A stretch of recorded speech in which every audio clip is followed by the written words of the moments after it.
पृथ्वी पर 25 करोड़ साल पहले एक ऐसा युग था जहां हर कोने में डायनासोर का साम्राज्य था। वे इतने तेज थे कि लगभग 90 किलोमीटर प्रति घंटा की रफ्तार से दौड़ सकते थे। वाकई वे डर पैदा करने वाले जीव थे।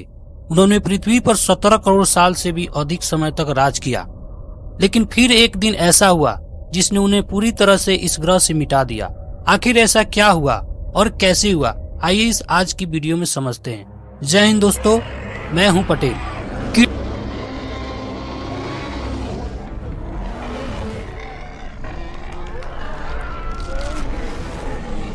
कीड़े मकोड़े यहाँ तक छोटे छोटे पौधे भी जन्म ले चुके थे। इन पौधे ने सूरज की रोशनी और वायुमंडल में उपस्थित कार्बन डाइऑक्साइड के सहयोग से फोटोसिंथेसिस की क्रिया के द्वारा अपना भोजन बनाना शुरू किया और बदले में ऑक्सीजन छोड़ना शुरू किया, जिसके कारण वायुमंडल में ऑक्सीजन की मात्रा बढ़ने लगी।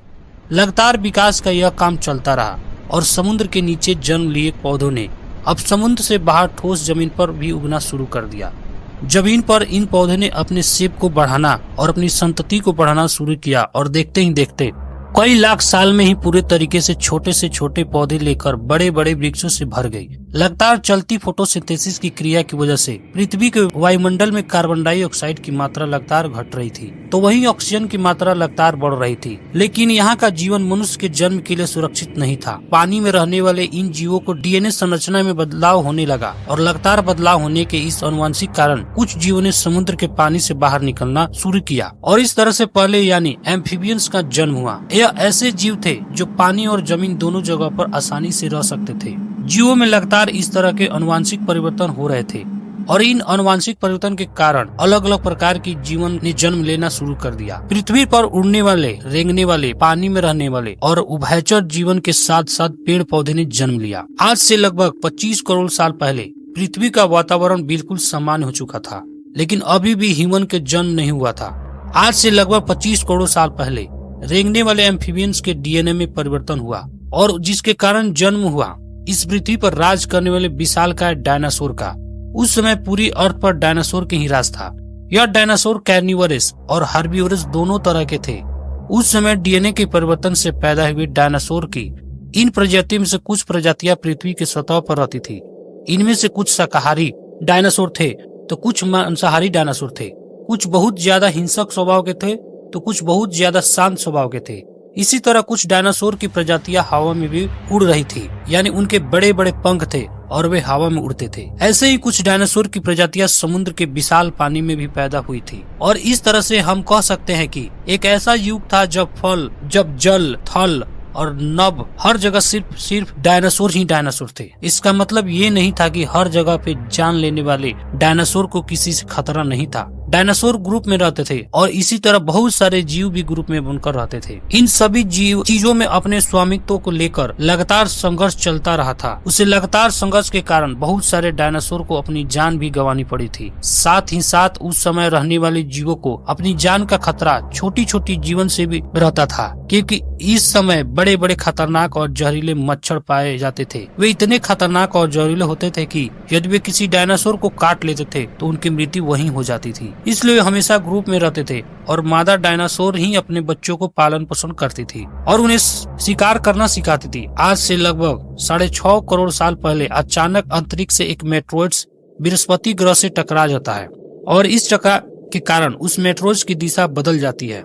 दिशा बदलते ही मेट्रोइड सीधा पृथ्वी की तरफ आने लगता है। 22,000 मील प्रति घंटे की रफ्तार से पृथ्वी की ओर बढ़ रहा यह मेट्रोइड्स जब पृथ्वी के वायुमंडल में प्रवेश करता है तो वायुमंडल के घर्षण के कारण ये एक बहुत बड़ा आग का गोला बन जाता है। 27 किलोमीटर व्यास का यह गोला जब वायुमंडल में घर्षण से आग का गोला बनता है तो इसकी गर्मी इतनी ज्यादा होती है कि पृथ्वी की सतह पर रहने वाले सभी जीव इसकी गर्मी की महसूस कर सकते थे। साथ ही साथ यह भी माना जाता है कि इसकी चमक इतनी ज्यादा थी कि इस समय की वजह से पृथ्वी पर रहने वाले डायनासोर की आंखें खराब हो गई और वे पूरी तरीके से अंधे हो गए। इसकी स्पीड इतनी ज्यादा थी कि माना जाता है कि लगभग 4 मिनट में इसने पूरे अटलांटिक महासागर को पार कर लिया और अंत में मेक्सिको के खाड़ी में पृथ्वी से टकरा गया। इसके कारण जबरदस्त विस्फोट हुआ और इस विस्फोट ने पृथ्वी के सतह पर उपस्थित सभी धातुओं को पिघलाकर अंतरिक्ष में भेज दिया था। यह विस्फोटक इतना जबरदस्त था कि उसने पृथ्वी के सतह पर एक बड़े गड्ढे का जन्म दिया।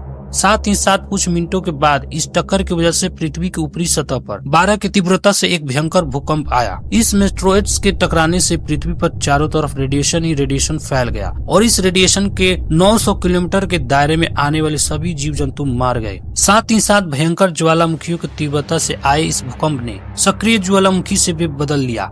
धरती पर एक बार फिर से ज्वालामुखी फटने लगे और इस टक्कर के कारण आए भूकंप ने बहुत बड़ी सुनामी का जन्म दिया। समुद्र के लहरें विशाल आकार लेते हुए दानव की तरफ पृथ्वी की सतह पर बढ़ने लगी। रास्ते में आने वाले हर जीव को निगलते हुए उन्होंने हमेशा के लिए खत्म कर दिया।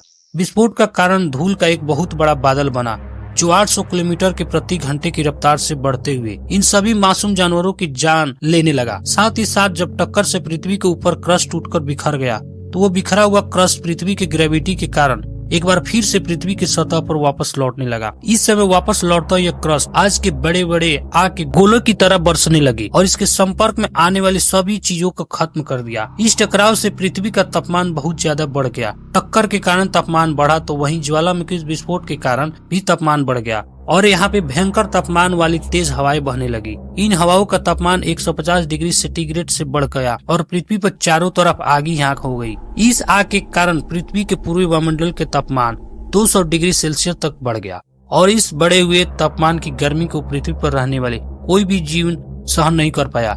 इस तरह से पृथ्वी का जल, थल और नभ में रहने वाले डायनासोर की प्रजाति पूरी तरह से खत्म हो गई। भले ही पृथ्वी पर कुछ सालों पहले इन जीवों ने जन्म लिया हो, लेकिन आकाश से आने वाली एक आफत ने लगभग सभी प्रजातियों को खत्म कर दिया। इस महाविनाश के कारण पृथ्वी पर उपस्थित सभी प्रजातियों में से लगभग 75% प्रजातियां हमेशा के लिए खत्म हो गई। साथ ही साथ पेड़ पौधे की अधिकतर प्रजातियां लगभग इस महाविनाश में खत्म हो गई और जो विशालकाय जीव बचे हुए थे उनके खाने की कमी के कारण मर गए। इस महाविनाश में सिर्फ वही जीव बच पाए थे जिनका वजन 25 किलोग्राम या 25 किलोग्राम से कम था।